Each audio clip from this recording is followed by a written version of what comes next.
ఏంది నిరుద్యోగులు నిత్యం పుస్తకాల పురుగులుగా మారిపోయిన వీళ్ళకి సంబంధించి ఎంతో కష్టపడి రాస్తే కేవలం ఒక సెంటర్లో మాత్రమే ఉద్యోగ అవకాశాలకు సంబంధించి పోటీ పరీక్షలో వాళ్ళు ఉత్తీర్ణత కాదు ర్యాంకుల మీద ర్యాంకులు వచ్చినాయి అనేది పంచాయతీ మొదలైంది.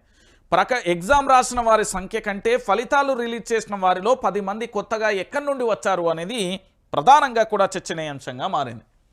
గ్రూప్ 1లో తప్పు మీద తప్పు, హైకోర్టులో వాడి వేడిగా వాదనలో మధ్యంతర ఉత్తర్వుల పొడిగింపు, అభ్యర్థి పూజితారెడ్డి జవాబు పత్రం ఇవ్వాలని టీజీపీఎస్సీకి ఆదేశం, విచారణ జూన్ 11కు వాయిదా అంటూ కూడా చెప్పిన పరిస్థితి కనబడుతోంది. టీజీపీఎస్సీ గ్రూప్ 1లో పద్ధతి ప్రకారం తప్పు తర్వాత మరో తప్పు జరిగిందని పిటిషన్ల తరపు న్యాయవాది రచనారెడ్డి హైకోర్టులో తన వాదనలు వినిపించారు. ఒక తప్పు ఒక పొరపాటు అయితే ఎవరినైనా ఉపేక్షిస్తారా అని, కానీ ఒకదాని తర్వాత మరో తప్పు చేసుకుంటూ పోతే ఎలా అని ప్రశ్నించారు.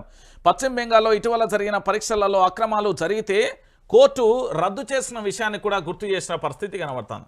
ఒకసారి అది కూడా చూసే ప్రయత్నం చేద్దాం. ఎందుకంటే ఈరోజు గ్రూప్ 1 పరీక్ష మామూలుగా లేదు. ఎందుకంటే ఇగో ఇక్కడ చూడు, అక్కడ పరీక్ష రద్దు చేసిన పరిస్థితిని మనం చూస్తాం.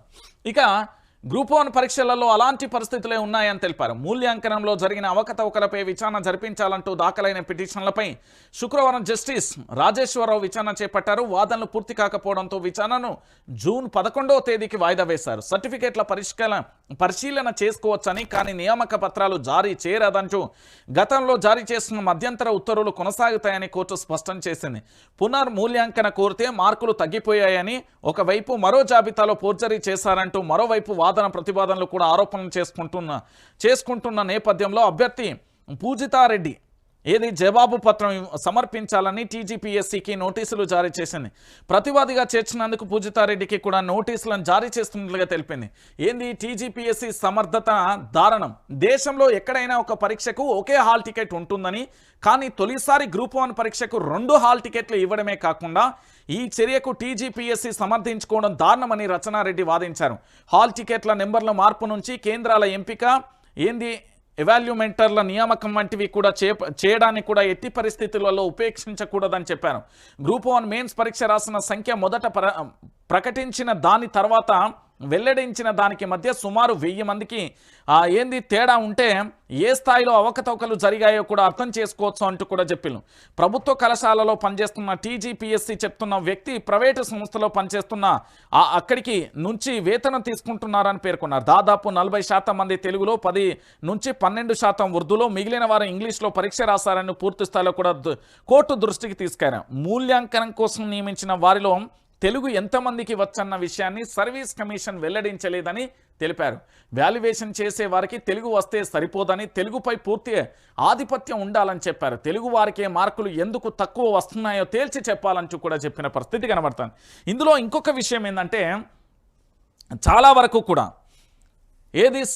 సీల్డ్ కవర్ సంబంధించి జవాబు పత్రాలకు ఏదైతే పూజితారెడ్డి అభ్యర్థి ఉన్నదో ఆమెకు సంబంధించి సీల్డ్ కవర్ల టీజీపీఎస్సీ తరఫున న్యాయవాది రాజశేఖర్ వాదనలు వినిపిస్తూ తదుపరి విచారణ నాటికి మార్కుల జాబితాను, జవాబుల పత్రాలను సీల్డ్ కవర్లో సమర్పిస్తామని చెప్పారు. వాటిని పరిశీలిస్తే పిటిషనర్లు అనుమానాలకు తెరపడుతుందన్నారు. ఫోర్జరీ మార్కుల జాబితా సమర్పించాలని స్పష్టమైనందున కేసు పూర్వపరాలలోకి వెళ్లకుండా కేసును కొట్టివేయాలని కోరారు. గతంలో ఇదే హైకోర్టులో కొట్టివేస్తుందని గుర్తు చేశారు.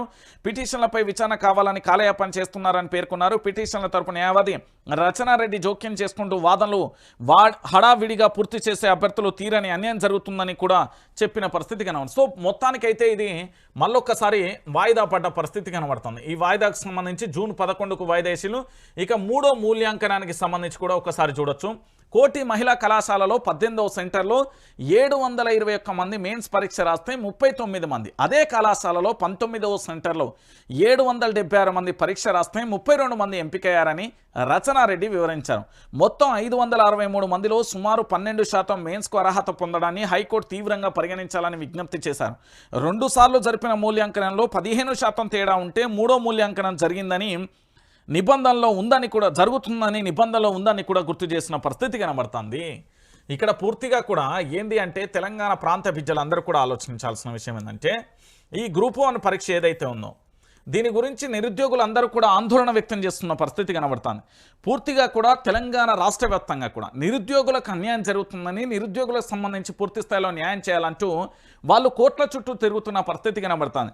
నిజానికి ఏదైనా పరీక్ష రాసినప్పుడు ఆ పరీక్షకు సంబంధించి హాల్ టికెట్ల జారీ, ఆ తర్వాత ఫలితాల విడుదల, ఆ తర్వాత ఏదైతే పూర్తి స్థాయిలో సర్టిఫికేట్ల వెరిఫికేషన్, ఆ తర్వాత మనకు నియామక పత్రాలు సర్వసాధారణంగా ఇచ్చే పరిస్థితి కొనసాగుతుంది.